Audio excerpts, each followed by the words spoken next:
अब प्रधानमंत्री जनधन योजना है क्या? देखो, फाइनेंशियल इंक्लूजन एक शब्द होता है, वित्तीय समावेशन। ओके, वित्तीय समावेशन का मतलब होता है ऐसे क्षेत्र जहां पर बैंक नहीं है, ऐसे क्षेत्र जहां पर की बैंकिंग की सर्विसेज नहीं है मेरे भाई। ओके, बैंकिंग सर्विसेज नहीं है, अब वहां तक बैंक पहुंचाना, बैंकिंग सर्विसेज पहुंचाना, फाइनेंशियल इंक्लूजन, वित्तीय समावेशन कहलाता है। अब जैसे कि आपको पता है रूरल एरियाज में बैंक नहीं है, तो फिर वहां तक कैसे फाइनेंशियल इंक्लूजन होगा? तो एक मेरे दोस्त एजेंट के बेसिस पे होता है, उस एजेंट को बोलते हैं हम लोग, बोल सकते हैं एक बिचौलिया, बोल करते हैं बिजनेस करस्पॉन्डेंट। ओके, तो ये कुछ उदाहरण है वित्तीय समावेशन के। उसी दिशा में मोदी जी ने कहा कि यार लोग अक्सर अकाउंट खुलवाना पसंद नहीं करते, उसका एक सबसे बड़ा रीजन होता है कि लोगों को बैंक में एक मिनिमम अमाउंट मेंटेन करके चलना पड़ता है, मिनिमम बैलेंस रखना पड़ता है। और एक ये बहुत बड़ा टास्क है कि मिनिमम बैलेंस रखना है लोगों के लिए, ये बड़ा एक सिरदर्द होता है। और मेरे साथ बताऊं क्या हुआ, मेरे भाई के साथ भी हुआ। शुरुआत में हम लोग इतने अवेयर नहीं थे, अब सोचो, हाँ हम अवेयर नहीं थे। ओके, तो मेरा मिनिमम बैलेंस, ओबीसी की बात है, जब मैं इनिशियल डेज की बात है, जब 18 वर्ष का हुआ था तो मैंने अकाउंट खुलवाया था। तो 1,000 से नीचे चला गया, जब नीचे चला गया तब रियलाइज हुआ, जब पासबुक अपडेट करा, यार यार माइनस में बैलेंस हो गया है। तो फिर उसके चार्जेस कटने लगते हैं, तो लोग घबराते हैं, तो अकाउंट नहीं खुलवाते। तो इन्होंने कहा चलो ठीक है, एक ऐसा अकाउंट लेकर आते हैं जिसमें कि आपको किसी भी प्रकार का मिनिमम बैलेंस मेंटेन नहीं करना पड़ेगा। तो एक योजना लेकर आए जिससे कि ज्यादा से ज्यादा लोग बैंक में अकाउंट खुलवाना पसंद करें, उसका नाम था प्रधानमंत्री जनधन योजना। और इसके तहत एक अकाउंट खोला गया जिसका नाम है बेटा सेविंग अकाउंट, बचत खाता। कोई दिक्कत यहाँ तक, बिना बैलेंस के, मिनिमम बैलेंस। सब पीपीटी में जो लिखा है वो भी लिखना, ऑब्वियसली लिखना। कितने सिली क्वेश्चन पूछते हो मेरे दोस्त, कितना सिली क्वेश्चन पूछते हो। ओके, जिनकी भी पहली क्लास है घबराने की जरूरत नहीं है, ये टॉपिक बिल्कुल ऐसा है जो कि दूसरे पे डिपेंडेंट नहीं है। ओके, अब ये जो प्रधानमंत्री जनधन योजना खाता है, इसमें जीरो बैलेंस पे खाता खुल रहा है, पहली चीज तो ये है। प्लस दूसरी चीज ये है कि जिसका भी अकाउंट होगा उसको एक्सीडेंटल इंश्योरेंस दिया जा रहा है 2 लाख रुपए का। इनकेस अगर बंदे की डेथ हो जाती है तो फैमिली को 2 लाख रुपए मिलेंगे। ओके, और अगर लाइफ इंश्योरेंस भी दिया जा रहा है इसमें, नॉर्मल डेथ होती है उस केस में भी मिलेंगे 30,000 रुपए, 30,000 रुपीज। ओके, प्लस यहां पर कहा गया है, चलो एक एक करके समझ लेते हैं, एक एक चीज पढ़ लेते हैं और बेहतर तरह से समझ में आएगा। फोकस करेगा कंटेंट पे। पहले तो उसकी फुल फॉर्म इंपॉर्टेंट बनेगी, प्रधानमंत्री जनधन योजना। इस स्कीम को लेकर आए थे 28 अगस्त 2014 को। 28 अगस्त 2014 को जब इस स्कीम को लेकर आए थे, तो इसका जो समय था वो था 4 साल का। सिर्फ शुरुआत में 4 साल के लिए स्कीम आई थी। Okay, prime minister Narendra Modi ji के द्वारा इस स्कीम को लॉन्च किया गया था। ओके, अब ये जो स्कीम है, इस स्कीम को जब शुरुआत में 4 साल के लिए लाए थे तो इन्होंने कहा कि फिर डेट इसकी कंप्लीट हो गई 28 अगस्त 2018 को। तो क्या स्कीम ये बंद हो गई होगी इस डेट पे मेरे भाई? बंद हो गई होगी, यस? खत्म हो गई होगी कि ये 28 अगस्त 2018 को? नहीं, इस डेट से इस योजना का समय कर दिया गया इंडेफिनिट पीरियड। इंडेफिनिट पीरियड का मतलब इसकी कोई लास्ट डेट नहीं है, अभी इसकी कोई लास्ट डेट नहीं। जैसे पीएम स्वनिधि योजना की लास्ट डेट है, प्रधानमंत्री वय वंदना योजना की एक लास्ट डेट थी। ओके, ऐसे काफी योजनाएं जिनकी लास्ट डेट है मेरे भाई, लेकिन इसकी कोई लास्ट डेट नहीं है। जो स्लोगन है स्कीम का वो है मेरा खाता भाग्य विधाता, ये एग्जाम में आ चुका है। अंडर दी प्रधानमंत्री जनधन योजना अकाउंट जीरो बैलेंस मेंटेन करना होता, मतलब कि कुछ भी मिनिमम बैलेंस मेंटेन करने की जरूरत नहीं होती। यहाँ पर डिपॉजिट पर इंटरेस्ट मिलता है जैसे बचत खाते पे मिलता है। एक्सीडेंटल इंश्योरेंस मिलता है 2 लाख रुपए का, लाइफ इंश्योरेंस मिलता है 30,000 रुपए का डेथ के केस में। ओके, दोनों केस डेथ के हैं। और अगर आप मेरे दोस्त सेटिस्फैक्टरी अकाउंट प्रॉपर रन करते हैं, चलाते हैं, तो 6 महीने के बाद आपको आपके अकाउंट में एक सुविधा मिलती है, ओवरड्राफ्ट फैसिलिटी मिलती है। यानी कि आपको जीरो बैलेंस है आपके अकाउंट में, उसके बाद भी आप अकाउंट से पैसा ले सकते हैं, और वो 10,000 रुपए की ओडी की फैसिलिटी होती है, ओवरड्राफ्ट की फैसिलिटी होती है। बात समझ में आ रही है? क्लियर है भाई? डन? क्लियर हुआ भाई? पॉइंट समझ में आया? फिफ्थ पॉइंट समझाओ। फिफ्थ पॉइंट मतलब ये है कि अगर जैसे आपका खाता है, किसी व्यक्ति का खाता है, तो उसकी अगर एक्सीडेंट में डेथ हो गई तो उसकी फैमिली को 2 लाख रुपए मिलेंगे। अगर बंदे का खाता है, उसकी एक्सीडेंट की वजह नॉर्मल डेथ हो गई, जैसे नॉर्मल हो गई मेरे भाई, सोता सोता रह गया बंदा, नेचुरल डेथ हो गई, ठीक है, तो उस केस में क्या होगा मेरे भाई? फैमिली को 30,000 रुपए मिलेंगे। मरना तो है ही है, तो मरने पे तो 30,000 है, लेकिन अगर थोड़ा मेरे दोस्त तबाही मचा के मरा, मतलब एक्सीडेंट एक्सीडेंट से कोई मरा है, तो यहाँ पर फिर 2 लाख रुपए हैं। ओके, अब ये कहते हैं कि अकाउंट बंदे को, ऐसा तो नहीं कि अकाउंट खुलवा के भूल गया, अकाउंट खुलवा के भूल गया तो फिर तो बेकार है मेरे भाई, फिर क्या फायदा है? ठीक है, वॉरियर का बैच लेने के बाद भूल गया मेरे दोस्त, फिर क्या फायदा है? वॉरियर का बैच लेने के बाद पढ़ेगा तभी तो फायदा है। या जिम की मेंबरशिप लेने के बाद भूल गए जिम जाना, मेरे भाई उसका क्या फायदा है? समझ रहे हो भाई? जिम जाना जरूरी है ना, तभी तो फायदा मिलेगा। ऐसे ही प्रधानमंत्री जनधन योजना में लोग जुड़े रहे, उसके लिए इन्होंने कहा कि प्रॉपर आप अकाउंट चलाते रहिए मेरे भाई। अकाउंट आप प्रॉपर चलाते रहेंगे, डिपॉजिट विड्रॉ करते रहेंगे, तो 6 महीने के बाद क्या होगा, हम आपको एक सुविधा देंगे, ओवरड्राफ्ट की सुविधा। Okay, overdraft. ओवरड्राफ्ट वह सुविधा होती है जिसमें कि अगर आपके अकाउंट में जीरो बैलेंस है तो अभी आप एक लिमिट तक विड्रॉ कर सकते हो। वैसे ये सुविधा सिर्फ मिलती है जिनका चालू खाता होता है, करंट अकाउंट होल्डर को ही मिलती है ये सुविधा। सिर्फ जिनका चालू खाता होता है सिर्फ उन्हीं को सुविधा मिलती है। लेकिन इसका एक अपवाद है मेरे दोस्त, अपवाद ये है कि अगर आपका प्रधानमंत्री जनधन योजना में खाता है तो भी आपको ओवरड्राफ्ट की सुविधा मिलेगी। और यह लिमिट कितनी है बेटा? 10,000 रुपए ओवरड्राफ्ट की लिमिट है। Okay, done, clear. अब ये जो ओवरड्राफ्ट फैसिलिटी है 10,000 रुपए दी जा रही है। अब ऐसा नहीं कि घर में क्रिकेट टीम है तो सारे के सारे क्रिकेटर्स को मेरे दोस्त बैटिंग करने का मौका मिलेगा, ऐसा नहीं है। यहां पर सिर्फ बोला है कि ओनली वन अकाउंट पर हाउस होल्ड, एक फैमिली का एक अकाउंट कवर होगा, और उसमें भी महिला को मौका दिया जाएगा। ओके, महिला को मौका दिया जाएगा। पहले एज लिमिट होती थी ओवरड्राफ्ट फैसिलिटी अवेल करने के लिए 18 से 60 वर्ष, अब ये बताती है 18 से 65 वर्ष। अगर न्यूनतम आयु 18 वर्ष होनी चाहिए, अधिकतम आयु 65 वर्ष है, आपका प्रधानमंत्री जनधन योजना में खाता है, आपको ओवरड्राफ्ट की सुविधा मिलेगी। ओके, यानी आपके अकाउंट आपको 10,000 रुपए तक विड्रॉ करने की सुविधा मिलती है। ओवरड्राफ्ट इस काइंड ऑफ लोन, एक प्रकार का ऋण होता है। ठीक है, आपको 10,000 रुपए तक का यहाँ पर एक तरीके का ओवरड्राफ्ट मिल रहा है। ओवरड्राफ्ट मतलब होता है कि अगर आपके पास जीरो बैलेंस है, आपके खाते में कुछ भी नहीं है, आपको 10,000 रुपए तक मिल जाएंगे। बात समझ में आ गई? ठीक है, अब यहां पर दोस्त आगे बढ़ते हैं। ये जो 10,000 की लिमिट है ना, ये विद कंडीशन है, आफ्टर 6 मंथ सेटिस्फैक्ट्री ऑपरेशन 2,000 रुपए तक ओवरड्राफ्ट मिलेगा, विदाउट कंडीशन, विदाउट कंडीशन। कोई दिक्कत? क्लियर है भाई? जिसकी भी पहली क्लास है घबराओ नहीं, आज की क्लास पिछली क्लास से डिपेंडेंट नहीं है। हाँ, मंशु बिल्कुल कर सकते हैं। ओवरड्राफ्ट वापस भी लेगा? वाह मेरे भाई, ये अच्छा सवाल पूछा आपने, क्या बात है मेरे दोस्त। ओवरड्राफ्ट वापस भी लेगा? क्यों पैसा नहीं वापस आपको करना पड़ेगा? बिल्कुल करना पड़ेगा भाई, बिल्कुल करना पड़ेगा। मिनिमम मैक्सिमम एज का क्या है? मिनिमम और मैक्सिमम एज का मतलब है कि इस आयु के ही व्यक्ति ओवरड्राफ्ट का लाभ ले सकते हैं। अगर किसी की 66 वर्ष उम्र है और प्रधानमंत्री जनधन योजना में खाता है, वो एलिजिबल नहीं बनेगा। Okay, done. अब यार दोस्त, इन्होंने ये कहा कि जो एक्सीडेंटल इंश्योरेंस है, एक्सीडेंटल इंश्योरेंस कवर है, पहले 1 लाख रुपए होता था जब ये योजना लॉन्च की गई थी। लेकिन मेरे दोस्त, प्रधानमंत्री जनधन योजना 28/8/2018 के बाद से, इस डेट से 2 लाख रुपए का एक्सीडेंटल इंश्योरेंस दे रही है। कितने का बेटा? 2 लाख रुपए का, 2 लाख रुपीज का एक्सीडेंटल इंश्योरेंस दे रही है। ये वाला पॉइंट समझ में आया? इस पॉइंट का मतलब है कि जब इस स्कीम को लॉन्च किया गया था तब इस स्कीम में 1 लाख रुपए का एक्सीडेंटल इंश्योरेंस मिलता था, एक्सीडेंटल इंश्योरेंस 1 लाख रुपए का। ठीक है, लेकिन अब यहां पर इस अमाउंट को बढ़ा दिया गया है, और अमाउंट बढ़ाकर कितना कर दिया गया मेरे भाई?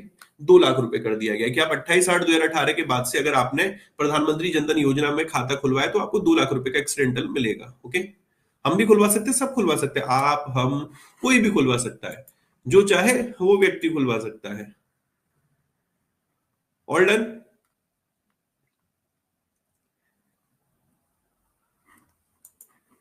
क्लियर? अब ये 11 नंबर पॉइंट क्या कहता है, ये बड़ा इंटरेस्टिंग है।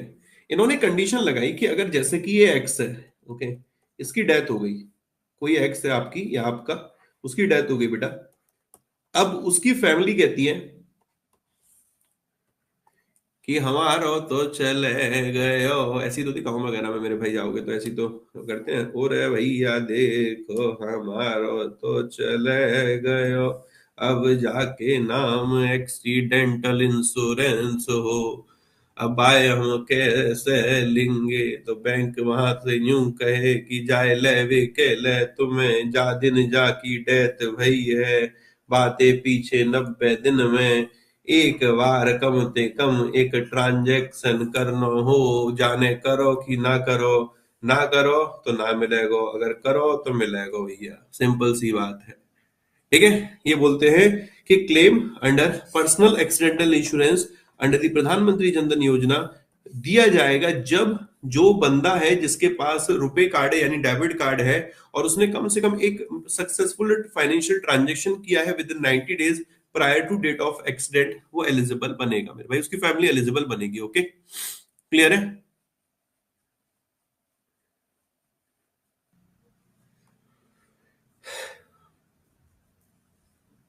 11 नंबर पॉइंट ये कहता है कि जैसे एक्स है, इसकी डेथ हो गई, ठीक है, इसका एक्सीडेंट हुआ था। अब एक्सीडेंट होने की डेट से पिछले 90 दिन काउंट किए जाएंगे। इन 90 दिन में कम से कम एक सक्सेसफुल ट्रांजेक्शन होगा, तब जाके इसकी फैमिली क्लेम कर पाएगी एक्सीडेंटल इंश्योरेंस का अमाउंट। अगर इसने एक भी ट्रांजेक्शन नहीं किया है तो दोस्त उसकी फैमिली क्लेम नहीं कर पाएगी, वो एलिजिबल नहीं बनेगी क्लेम करने के लिए। ओके, ये लॉन्च यहाँ दे दोस्त, लॉन्च डेट 28 अगस्त है, कुछ जगह 15 अगस्त लिखा मिलेगा। 15 अगस्त ना उनकी अनाउंसमेंट थी, लाल किले की प्राचीर से उन्होंने अनाउंस किया था 15 अगस्त को, बट लॉन्च डेट जो रही थी वो 28 अगस्त रही थी।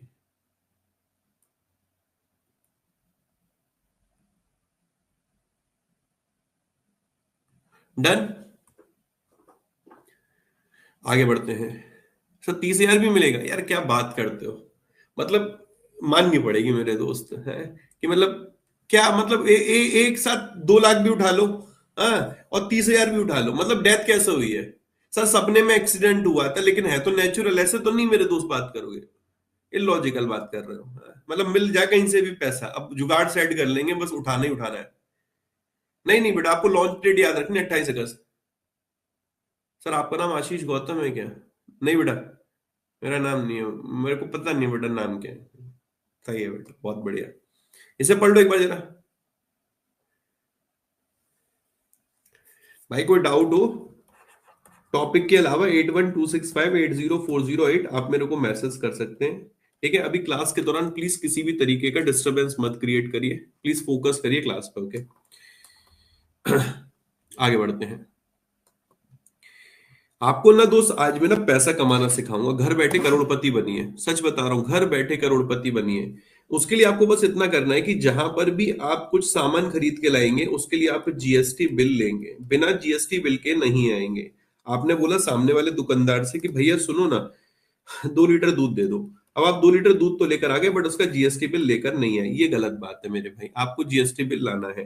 आप किसी के साथ रेस्टोरेंट में खाना खाने के लिए गए मेरे दोस्त, आप गए, आपके साथ कोई और भी गया, आप इतने खो गए कि मेरे दोस्त उससे बिल लेना भूल गए, आप बस पेमेंट करके आ गए। नहीं, ऐसा नहीं करना, खो जाइए उसमें कोई दिक्कत नहीं है, बट जीएसटी बिल भी लेकर आइए मेरे भाई। समझ रहे हैं? आपकी मेरे दोस्त से शादी हो गई, शादी का खर्चा हुआ, आपने पूरा खर्चा किया धूम धड़ाके से, मतलब बिल्कुल बढ़िया तरीके से, लेकिन आपने जीएसटी बिल नहीं लिया, आपको बिल लेना है मेरे दोस्त। फिर मेरे दोस्त बच्चा हुआ, आप हॉस्पिटल गए, डिलीवरी करा के बच्चा ले आए, लेकिन मेरे दोस्त बिल नहीं लाए, ये गलत बात है। बच्चा भी लाइए और बिल भी लाइए, ओके, लेकिन कौन सा बिल लाइए? जीएसटी का बिल लाइए। सरकार कह रही है कि बिल जीएसटी का आप लीजिए। ओके, अगर आप जीएसटी का बिल लेंगे तो हम आपको मेरे दोस्त इसके लिए रिवॉर्ड देंगे। ओके, इसके लिए सरकार एक स्कीम लेकर आई है, मेरा बिल मेरा अधिकार। क्या नाम है बेटा? मेरा बिल मेरा अधिकार। एक जीएसटी रिवॉर्ड स्कीम है, इसको लॉन्च किया गया था 30 करोड़ रुपए के कॉर्पस के साथ, इसकी प्राइज मनी रखी गई है। मतलब इस स्कीम के तहत टोटल 810 लाख की ड्रॉ निकला करेंगे हर महीने, हर महीने, हर महीने, मतलब हर महीने मेरे भाई। Okay, fine, with in these monthly draw and there will be 800 lakh की draw for GST invoice and each with price value of 10,000, मतलब कम से कम 10,000 रुपए तो मिलेंगे। 500 रुपए का भी मतलब 2,000 रुपए का बिल है मेरे भाई, 10,000 रुपए तो मिल रही है। मतलब ये समझने वाली बात है कि अच्छी चीज है मेरे भाई कि सरकार आपको इंसेंटिवाइज कर रही है। अगर आप जीएसटी बिल लेते, सरकार सिर्फ इतना चाहती है कि आप बिल लिया करें, आप बिल लेना शुरू करें। ओके, डन, आगे बढ़ते हैं। मेरा बिल मेरा अधिकार है, जीएसटी रिवॉर्ड स्कीम इसका नाम है। गवर्नमेंट ने इसको सितंबर 1 2023 को लॉन्च किया था। क्या नाम है? मेरा बिल मेरा अधिकार invoice incentive scheme. Okay, specially लोग अप इनवॉइस जो, मतलब सिंपल बोल रहे हैं कि कंज्यूमर के बीच में इनवॉइस रिक्वेस्ट की प्रैक्टिस को प्रमोट करने के उद्देश्य से इसको लेकर आए हैं। कोई दिक्कत?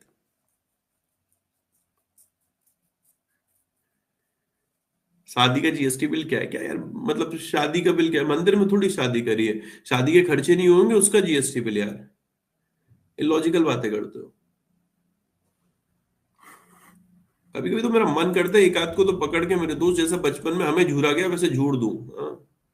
फिर समझ में आता है कि नहीं, मेरे दोस्त टीवी में घुसा कैसे जाएगा।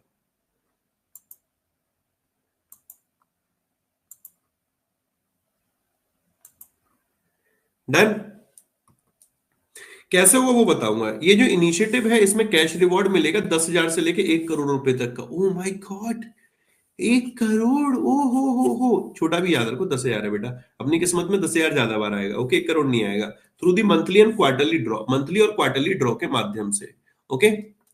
Among these reward 800 lucky individual होंगे, उनको सेलेक्ट किया जाएगा, हर महीने 10,000 रुपए दिए जाएंगे। 800 लकी विनर हर महीने, सरकार 10,000 रुपए दे रही है 800 लकी विनर्स को। एडिशनली जो 10 रिसिपेंट होंगे तो उनको 10-10 लाख रुपए दिए जाएंगे, मतलब 800 को 10,000, 10 को 10-10 लाख रुपए मेरे भाई। और स्कीम में कहा गया है कि क्वार्टरली ड्रॉ में 1 करोड़ रुपए दिया जाएगा। ये तो अच्छी चीज है मेरे दोस्त। ठीक है, मतलब ये कह रहे हैं कि अगर इसको थोड़ा सा मैं समझाऊं तो ये वाली लाइन से यहां से क्लियर हो जाएगा। एक इमेज दिखाता हूं मैं। ये वाली, हाँ देखिए। मतलब ये कह रहे हैं कि टोटल मंथली ड्रॉ होंगे 800 और 810। ओके, इसमें 800 को तो दिए जाएंगे 10,000 रुपए, 10 को दिए जाएंगे 10-10 लाख रुपए मेरे भाई। समझ रहे हैं? और क्वार्टरली की बात करें, बम्पर ड्रॉ होगा, ये क्वार्टरली हुआ करेगा, 1-1 करोड़ रुपए दिया जाएगा। 1 करोड़ रुपए! ओ माय गॉड! ठीक है, ठीक है। तो ये स्कीम का हमारा टॉपिक चल रहा है, मेरा बिल मेरा अधिकार, GST reward scheme. I think so clear होगा। अब आगे बढ़ते हैं। कुछ इसके रूल भी हैं मेरे भाई, कानून भी हैं, कुछ नियम भी हैं। To to part to take part to part take, अरे भाई ये तो इंग्लिश गड़बड़ हो गई। To take part in this initiative and secure reward, first step is to download the मेरा बिल मेरा अधिकार एप्लीकेशन। तो आज आपको कौन सी एप्लीकेशन डाउनलोड करनी है? मेरा बिल मेरा अधिकार एप्लीकेशन। ओके, जो कि ऐप स्टोर पे भी अवेलेबल है और गूगल प्ले पर भी अवेलेबल है मेरे भाई। Alternatively, individual can apply for benefit by visiting the official website merabill.gst.gov.in। अगर आप एप्लीकेशन नहीं इंस्टॉल करना चाहते तो वेबसाइट विजिट कर सकते हैं, यहां पर जाकर अपना बिल मेरे दोस्त अपलोड कर सकते हैं। अब ये जो रूल्स एंड रिक्वायरमेंट क्या है, अगर आपको इस स्कीम के बेनिफिट अवेल करने हैं, customer must upload their GST bill and with minimum bill amount of rupees 200 रुपए एज पर रेगुलेशन। आप कोई कहता है कि सर मैं 10 रुपए का सुट्टा पी के आया, बिल लगाऊं क्या? मैंने कहा ना बेटा, 10 रुपए के सुट्टा नहीं आपको लगाना। अगर आपने पूरे दिन में 20 सुट्टे पिए हैं, ठीक है, और आपने 200 रुपए से ऊपर का बिल बना दिया है, तो बेटा तब आप बिल समझ सकते हैं, अपलोड कर सकते हैं। मतलब 200 रुपए का कम से कम बिल होना चाहिए। ठीक है, डन। अंग्रेजी सही है तो बेटा ठीक है, ये भी एक वर्ड होता होगा, टू पार्टेक। ठीक है, खुश। अब आगे इधर आ जाओ। Applicant are required to register on the app using their mobile number. आपको अपने मोबाइल नंबर से रजिस्टर्ड खुद को करना पड़ेगा। ओके, 200 रुपए से ज्यादा का बिल होना चाहिए। सर जीएसटी बिल कैसे पहचाने? बेटा उस पर जीएसटी लगा हुआ आएगा। अगर वैसे 200 रुपए का आपको बिल दे रहा है तो वो आपसे कहेगा जीएसटी है मेरे दोस्त, तो 5% जीएसटी लगा देगा खाने पे। 18% जीएसटी अलग होती है मेरे भाई, 28% जीएसटी अलग होती है। अलग अलग रेट है मेरे भाई, 5, 12, 18, 28। तो देखो उस पर कितना परसेंट टैक्स लगा रखा है जीएसटी का, बिल में लिखा होता है। ठीक है, आगे बढ़ते हैं। मेरा बिल मेरा अधिकार जीएसटी इनिशिएटिव को इंट्रोड्यूस किया था central board of indirect taxes custom ने। टैक्स रिलेटेड दो होते हैं, टैक्स डायरेक्ट टैक्स और इनडायरेक्ट टैक्स। तो डायरेक्ट टैक्स रिलेटेड बॉडी जो है इसका नाम है CBDT. Okay, central board of direct taxes. जो इनडायरेक्ट टैक्स रिलेटेड बॉडी इसका नाम है CBIC, central board of indirect taxes and custom. तो ये जो सीबीआईसी है इसके द्वारा इसको इंट्रोड्यूस किया गया था।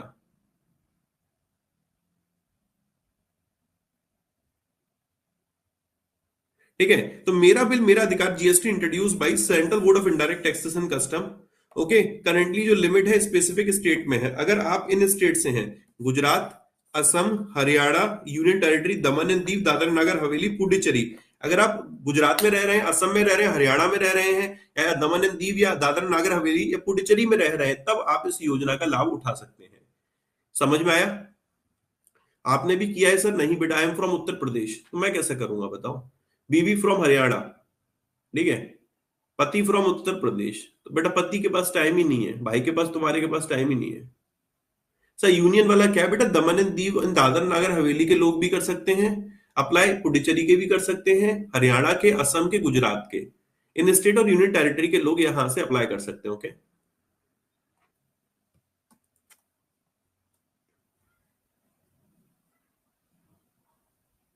डन। ये स्कीम जो लॉन्च हुई थी 1 सितंबर 2023 को, स्कीम इनिशियली लॉन्च हुई है पायलट बेसिस पे असम, गुजरात एंड हरियाणा, पुडुचेरी, दादरा नागर दमन एंड दीव के लिए। मिनिमम वैल्यू इनवॉइस की कितनी रखी, 200 रुपए रखी गई है। अब जब भी आप इनवॉइस अपडेट करेंगे तो आपको एक नंबर जनरेट होगा, एक्नॉलेजमेंट रेफरेंस नंबर। ओके, इस एक्नॉलेजमेंट रेफरेंस नंबर के माध्यम से प्राइस ड्रॉ किया जाएगा मेरे भाई। ओके, मेरे बचपन में मेरी एक बार टीवी निकली थी, मैं चूरन खाने का शौकीन था, सब बचपन में चूरन खाते होंगे, तो मैं एक अंकल के पास जाता था चूरन लेने के लिए। अंकल कहते थे बेटा ये वाला चूरन लेगा तो ये मिलेगा, ये वाला चूरन लेगा तो ये मिलेगा। सच बता रहा हूँ, बहुत बार चूरन में टीवी निकली, कभी कुछ निकला, लेकिन अंकल ने कभी दिया नहीं। लेकिन यहाँ वाले अंकल बेटा जरूर देंगे।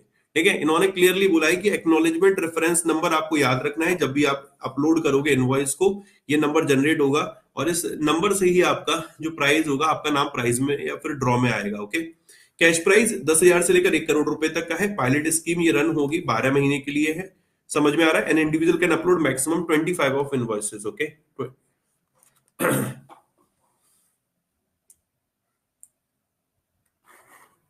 सर अपने को क्या फायदा बेटा, एग्जाम में ये नहीं पूछेगा तो किस स्टेट से है, पूछेगा सीधे इसका ये मतलब बताइए, तो ये याद रखना है।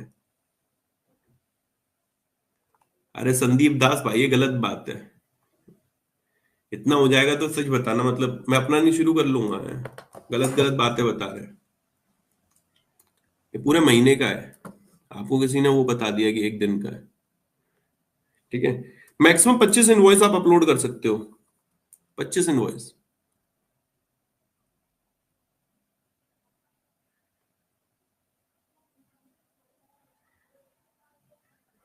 12 महीने के लिए पायलट बेसिस पर रन किया गया स्कीम को। ठीक है, शुरू में कुछ स्टेट में तो किया है पायलट बेसिस पे, टेम्परेरी बेसिस पे, ये 12 महीने के लिए शुरू में ये।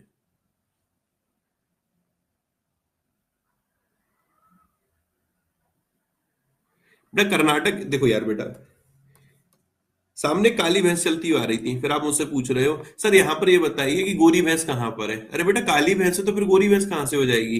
कर्नाटक में है क्या? असम, गुजरात, हरियाणा, पुडुचेरी, दादरा नागर हवेली, दमन एंड दीव में। सर कर्नाटक में है क्या? सर आगरा में है क्या? सर ये बताइए चिपीटोला में है क्या? है? मतलब मजे ले रहे हो मेरे भाई। आप इंफॉर्मेशन के लिए हमारा वॉरियर प्रो बैच का टेलीग्राम ग्रुप ज्वाइन कर सकते हैं। वॉरियर प्रो बैच 2023 के नाम से है वो। ठीक है, आपको बिना स्पेस दिए सर्च करना है वॉरियर प्रो बैच 2023। ओके, मैं इसका चेंज कर दूंगा, इसे 2024 कर दूंगा तो और इजी आप लोगों के लिए हो जाएगा। ये नेम है एग्जैक्ट। ओके, यही टेलीग्राम पे आपको टाइप करना होगा, ऐसे यहां से क्लिक करोगे तो नहीं आप जा पाओगे। जब आप इसको टाइप करोगे तो उस ग्रुप को ज्वाइन कर लेना, इसमें 13,000 बच्चे हैं। ओके, आगे बढ़ते हैं। Payment infrastructure development fund, PIADF, बहुत शानदार स्कीम है। आज मैंने SBI क्लर्क मींस बैच में भी इसको पढ़ाया था। पहले मैं बोलूंगा आप लोग इसको तसल्ली से पढ़ो, 1 मिनट का टाइम लो, इसको पढ़ो, फिर मैं एक्सप्लेन करता हूँ।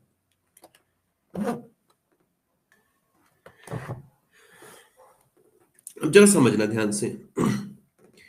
आपको पता है जैसे कि थोड़े पहले समय की बात करें, आप कैश में ट्रांजेक्शन करते थे, नगद। ठीक है, फिर धीरे धीरे क्या हुआ कि जैसे आप बैंक में खाता खुलवा के आए तो आपने एक कार्ड अपने पास रखना शुरू किया, ATM कार्ड, डेबिट कार्ड या फिर क्रेडिट कार्ड। ओके, अभी ATM card, debit card, credit card का यूज कैसे होता था? आप दुकान पे जाते थे, वहां एक डिवाइस होती थी, point of sale device. Okay, POS devices, यहां पर अपने कार्ड को स्वैप करते थे और ट्रांजेक्शन करते थे। सरकार कहती है कि इस पॉइंट ऑफ जो सेल डिवाइस है, ओके, इसका जो इंफ्रास्ट्रक्चर है हमें पूरे देश में मेरे दोस्त इसको डिप्लॉय करना है। खासकर उन जगह पे करना है जहां पर कि लोग इसके बारे में थोड़ा कम अवेयर हैं। ओके, इन्होंने कहा Tier 3 से लेकर Tier 6 जो सेंटर्स हैं, यहाँ पर नॉर्थ ईस्ट स्टेट हो गए, Tier 3 से Tier 6 सेंटर्स हो गए, जम्मू एंड कश्मीर हो गया, लद्दाख हो गया। ओके, स्पेशली इन्होंने कहा है कि यहाँ पर हमें इस इन सेंटर्स पर, यहां पर हमें इस इंफ्रास्ट्रक्चर को डिप्लॉय करना है। अब ये Tier 3 Tier 6 सेंटर्स क्या होते हैं वो एक बार समझ लेते हैं। यहां से अभी एग्जाम में क्वेश्चन आया था। ठीक है, तो 2011 की जनगणना के अनुसार इन्होंने कहा है कि Tier 1 सेंटर वो होते हैं जहां की पॉपुलेशन 1 लाख या उससे ज्यादा है। Tier 2 वो होते हैं जिनकी पॉपुलेशन 1 लाख से कम है बट 50,000 से ज्यादा है। Tier 3 वो होते हैं जिनकी पॉपुलेशन 50,000 से कम है बट 20,000 से ज्यादा है। Tier 4 वो होते हैं जिनकी पॉपुलेशन 20,000 से कम है बट 10,000 से ज्यादा। इस तरीके से Tier 5 और Tier 6 सेंटर्स। ये जो स्कीम है ये स्पेशली किन के लिए है? टीयर 3 से लेकर टीयर 6 सेंटर्स के लिए। ओके, टीयर 3 से लेकर टीयर 6 सेंटर्स के लिए। बात समझ में आ गई? ओके, तो ये जो प्राइमरी फोकस है इसका वो क्या है? ऐसा पेमेंट एक्सेप्टेंस इंफ्रास्ट्रक्चर क्रिएट कर, मतलब पेमेंट एक्सेप्टेंस इंफ्रास्ट्रक्चर क्रिएट करना टीयर 3 से लेकर टीयर 6 सेंटर्स के लिए। ओके, टीयर 3 से लेकर टीयर 6 सेंटर्स के लिए। टीयर का क्या होता है? टीयर मतलब एक कैटेगरी बना दी है, 1 2 3 4 5 6। ओके, 1 में ये आता है, 2 में ये आता है, 3 में ये आता है। ओके, सेंसस का मतलब होता है बेटा जनगणना। जनगणना 2011 की जनगणना के अनुसार ये कैटेगराइजेशन है। अब इन्होंने कहा कि ये जो स्कीम लेकर आए हैं, इस स्कीम में हमें टीयर 3 से लेकर टीयर 6 जो सेंटर्स है, यहाँ पर नॉर्थ ईस्ट स्टेट है, वहां पर पॉइंट ऑफ सेल इंफ्रास्ट्रक्चर है, चाहे वो फिजिकल हो चाहे वो डिजिटल हो, इसको क्रिएट करना है। तो ये जो पीआईडीएफ स्कीम है, इसका मतलब समझ में आ गया, इसका बैकग्राउंड क्लियर हो गया? डन। अब ये जो रिजर्व बैंक है मेरे दोस्त, इसने इनिशियल मतलब ये जो इंफ्रास्ट्रक्चर क्रिएट होगा बिना पैसे के कुछ होता है? आप लोग आज पढ़ पा रहे हैं, किस वजह से पढ़ पा रहे हैं? आपने कहीं ना कहीं पैसा मेरे दोस्त इन्वेस्ट किया है या ना? भाई आप लोग ट्रेन में कभी सफर करे हो? टायर 1, टायर 2, टायर 3 बोलते हैं उसको, अलग अलग प्रोनाउंसिएशन सब लोग करते हैं। ठीक है, क्या होता है? जैसे जैसे फैसिलिटी बढ़ती चली जाती है वैसे वैसे भाई क्लास 1, क्लास 2, क्लास 3 क्या मतलब है? ये सवाल पूछने का मतलब क्या है? आई थिंक कैटेगराइजेशन है ये मेरे दोस्त। Good boy bad boy movie नहीं देखी? आशिकाना आलम है इश्क ने बाजा, आजा आजा आजा जना में अली आजा। ठीक है, इमरान हाशमी वाली मूवी मेरे दोस्त देखी तो होंगी, सारी देखी होंगी होंगी, उनकी तो सारे टिक लगे होंगे। उनमें से एक ये थी कि ए बी सी 3 में वो मेरे दोस्त क्लास को बांट देते हैं कॉलेज में। याद है कुछ? तुषार कपूर वाली मूवी, परेश रावल वाली मूवी मेरे दोस्त। ठीक है, तो उसमें कैटेगराइजेशन कर देते हैं। अच्छे जब सबसे ज्यादा पढ़ने वाले बच्चे ए में, बीच बी में मेरे दोस्त एवरेज आ गए, सी में सबसे वाले जो मतलब तंत्री वाले टाइप के होते हैं वो उसमें आ जाते हैं। ठीक है, अब इसी तरीके से यहां पर समझने की जरूरत है कि ये जो रिजर्व बैंक है, इसने कहा आरबीआई ने कि चलो ठीक है, पीआईडीएफ स्कीम तो हम लोग लेकर आ गए, लेकिन पीआईडीएफ स्कीम में एक चीज को हमें ध्यान देने की जरूरत है कि बिना पैसे के कैसे होगा। तो यहां पर आरबीआई ने कहा कि मैं 250 करोड़ रुपए कॉन्ट्रीब्यूशन करता हूं, बाकी 250 करोड़ रुपए का कॉन्ट्रीब्यूशन इस फंड में जो कार्ड इशू करने वाले बैंक हैं, ओके, और जो कार्ड नेटवर्क वाले हैं बैंक, कार्ड नेटवर्क ऑपरेटर है इंडिया में, वो यहां पर करेंगे। ओके, समझ में आया? 250 करोड़ का कंट्रीब्यूशन इसका रहा, और इसका फिर कंट्रीब्यूशन रहा बाकी कार्ड इशुइंग बैंक और कार्ड नेटवर्क ऑपरेटर का। आगे समझते हैं इसका ऑब्जेक्टिव क्या है पीआईडीएफ का। वही है मेरे दोस्त, नंबर ऑफ जो एक्सेप्टेंस डिवाइसेस हैं देश में उसको इंक्रीज करना, पीओएस डिवाइसेस को इंक्रीज करना। ओके, इसको जब लॉन्च किया गया था तो इस स्कीम को 3 सालों के लिए लॉन्च किया गया था। जनवरी 1 2021 को लॉन्च किया गया था, 3 सालों के लिए, 3 years फ्रॉम जनवरी 1 2021। फिर कहा गया था कि 2 सालों के लिए और एक्सटेंड किया जाएगा। अभी एसबीआई पीओ या वीपीएस पीओ में क्वेश्चन आया था और पूछा था कितने समय के लिए इसको एक्सटेंड किया गया? 2 सालों के लिए इसको एक्सटेंड किया गया, 2 years के लिए। सोचो, अभी हाल फिलहाल का क्वेश्चन है ये वाला एग्जाम का, 2 years के लिए। मतलब आप ये कहना चाह रहे हो कि जनवरी 1 2021 को इसे लॉन्च किया गया था, पूरा 21 हो गया, पूरा 22 हो गया और पूरा 23 हो गया, यानी कि दिसंबर 31 2023 तक ये योजना थी। फाइन, अब इसको और 2 सालों के लिए एक्सटेंड कर दिया, यानी दिसंबर 31 2025 के लिए इस योजना को एक्सटेंड कर दिया है।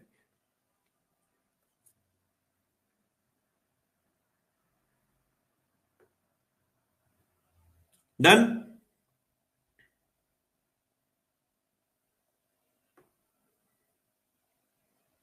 Clear? Next, it has been decided to extend the scheme by 2 years, December 31 2025 since its launch के बाद से, जनवरी 2021 के बाद से पीआईडीएफ के तहत 2.66 करोड़ नए पेमेंट जो टच पॉइंट है अक्रॉस द कंट्री ये डिप्लॉय हुए हैं। 2 पॉइंट मतलब जब से इस योजना को लेकर आए थे, पीआईडीएफ को लेकर आए हैं, इस स्कीम के तहत 2021 से 2.66 करोड़ नए पेमेंट टच पॉइंट जो हुए हैं मेरे दोस्त, वो डिप्लॉय हुए हैं, इनेबल हुए हैं। ओके, 2.66 करोड़।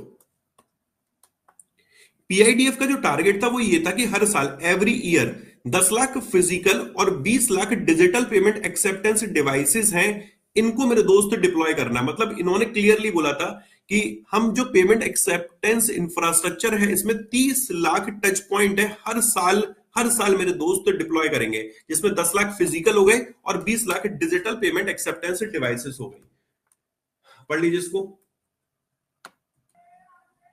भाई डिजिटल पेमेंट नहीं देखते हैं आप लोग, जाते हो डिवाइस से मेरे दोस्त स्कैन करके पे कर देते हो आज के टाइम में पीओएस डिवाइस में। पहले तो सिर्फ कार्ड ही एक्सेप्ट होता था, कार्ड से ही आप कर पाते थे।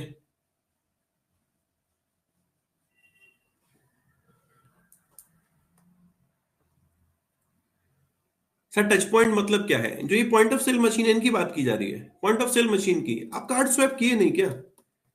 कार्ड स्वैप नहीं किए?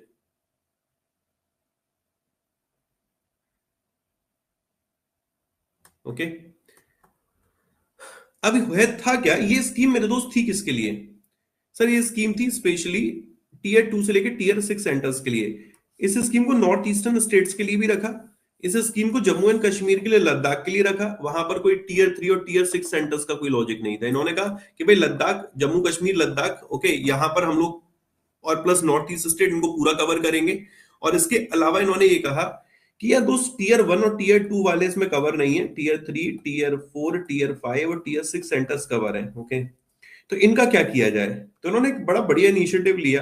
कहा कि प्रधानमंत्री स्ट्रीट वेंडर आत्मनिर्भर एक निधि स्कीम है, पीएम स्वनिधि स्कीम है। इसके जो T1 और T2 में बेनिफिशियरीज हैं, ओके, T1 और T2 में जो इसके बेनिफिशियरीज, मतलब इस योजना के तहत ऐसे स्ट्रीट वेंडर जो टीयर 1 सेंटर्स में है, टीयर 2 सेंटर्स में है, यहां तक पीओएस डिवाइसेस को पहुंचाया जाएगा।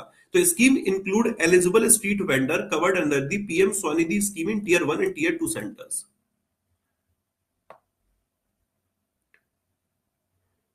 मतलब सिंपल ये था कि यार ये जो स्कीम थी पीआईडीएफ, ये तो सिर्फ इनके लिए थी, यहां से यहां तक, ठीक है, यहां से यहां तक थी, इनके लिए लेकर आए थे बस। T1 और T2 को छोड़ दिया था। तो एक नया क्लॉज ऐड कर दिया कि जो पीएम स्वनिधि योजना के बेनिफिशियरीज रहेंगे टीयर 1 सेंटर में और टीयर 2 सेंटर में, उनको इस योजना के तहत कवर किया जाएगा। Okay, done. और एक और नया क्लॉज और ऐड कर दिया है अब, जैसे टाइम एक्सटेंड किया। एक योजना पीएम विश्वकर्मा स्कीम, इसको मैं पढ़ाऊंगा अभी आपको। पीएम विश्वकर्मा स्कीम, इसके बेनिफिशियरीज को भी इसमें कवर किया जा रहा है। तो पीआईडीएफ की जो कवरेज है वो बढ़ा दी गई है, इसमें पीएम विश्वकर्मा स्कीम के जो बेनिफिशियरीज हैं वो भी कवर होंगे। ओके, जैसे इसमें लोहार हो गए, जैसे कि मेरे दोस्त कुम्हार हो गए, ओके, जैसे कि सुनहार हो गए। ये वो व्यक्ति हैं जो कहीं ना कहीं दुकान चला रहे हैं, ओके, अपना काम कर रहे हैं, तो ये सर्विस देते हैं, सुविधा देते हैं काम करते लोगों के लिए। तो ये इनसे कहा जा रहा है आप कैश में ना डील करो, आप पेमेंट डिजिटल तौर पे लो या फिर पीओएस डिवाइसेस के माध्यम से लो।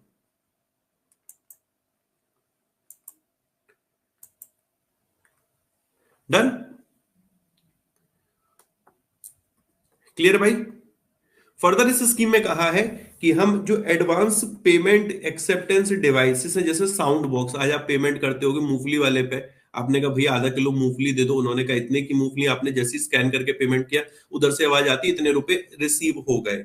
ओके, वो साउंड बॉक्स होते हैं। ऐसे ही आपको जरूरत नहीं कि आज आप अपने मतलब एटीएम से पेमेंट करें मेरे दोस्त, एटीएम कार्ड यूज करें, डेबिट कार्ड यूज करें। आपके पास आधार है ना मेरे दोस्त, उससे भी पेमेंट कर सकते हैं। तो जो Aadhaar enabled biometric payment acceptance devices हैं, इनको भी ये कहा कह रहे हैं कि आने वाले समय में इस योजना के तहत हम लोग डिप्लॉय करेंगे। Okay,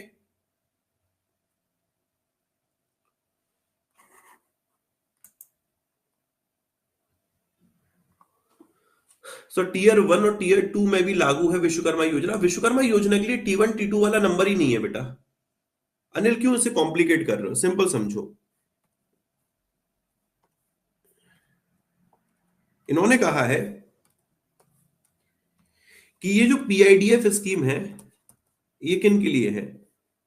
T1, T2, T3, T4, T5, T6 centres के लिए है।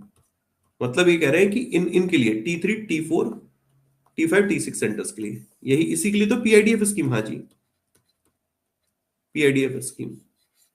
अब इन्होंने कहा T1 और T2 में इन्होंने कहा कि पीएम स्वनिधि योजना के बेनिफिशियरीज तो सब जगह होंगे ना, लेकिन हमें सिर्फ टीयर 1 और टीयर 2 सेंटर्स में जो पीएम स्वनिधि योजना के बेनिफिशियरीज हैं उनको ही कवर करना है। पीएम विश्वकर्मा के लिए ये कोई क्राइटेरिया नहीं है, इनके जहां भी बेनिफिशियरी जो भी होंगे विश्वकर्मा वाले, वो सारे के सारे तक मेरे दोस्त पीआईडीएफ वाला काम करना है, पीओएस इंफ्रास्ट्रक्चर पहुंचाना है। आधार कार्ड से कैसे ट्रांजेक्शन होगा वो मैं आगे पढ़ाऊंगा आपको, आगे डिटेल में पढ़ाऊंगा।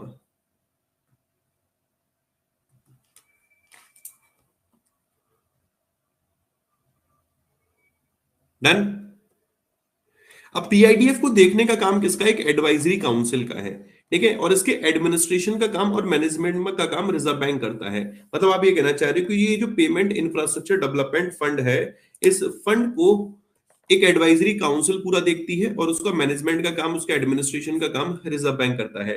अभी जो इस एडवाइजरी काउंसिल के चेयरमैन है वो डेप्यूटी गवर्नर है आरबीआई के टी रविशंकर साहब, उनकी अध्यक्षता में ये एडवाइजरी काउंसिल चल रही है। ये भी बदलते रहते हैं।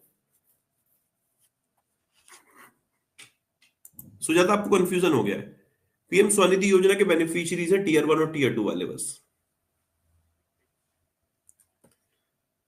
अभी T1 T2 T3 पढ़ पढ़ के आपको ऐसा लग रहा होगा यार कहाँ है यार ये बातें भाग रही हैं।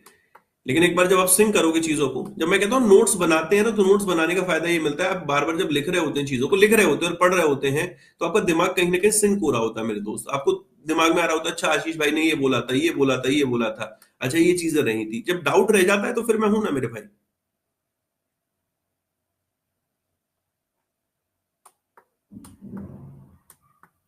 अच्छी चीज है ना। पहले सब्जी वाले के पास जाते थे, भैया उस सब्जी हो गई 42 रुपए की, भैया 40 रुपए देते हैं क्या? हाँ भैया चलो ठीक है दे दो बहन जी, मजबूर आदमी क्या करे, ठीक है 51 रुपए हो गया, भैया 50 रुपए दे दे क्या? अब दुकानदार के पास गया 47 रुपए का सामान, वो 3 रुपए की टॉफी पकड़ा देता था। वो पहले यही तो था, 3 रुपए की टॉफी पकड़ा। टॉफी वाला धंधा बहुत बढ़िया चला था उस टाइम पे मेरे दोस्त। ये टॉफी वाला जो ये इन्होंने स्कैम शुरू किया था।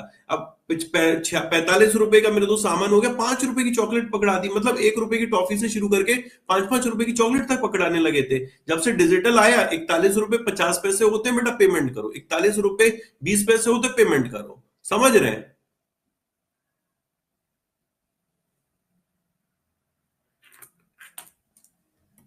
डन।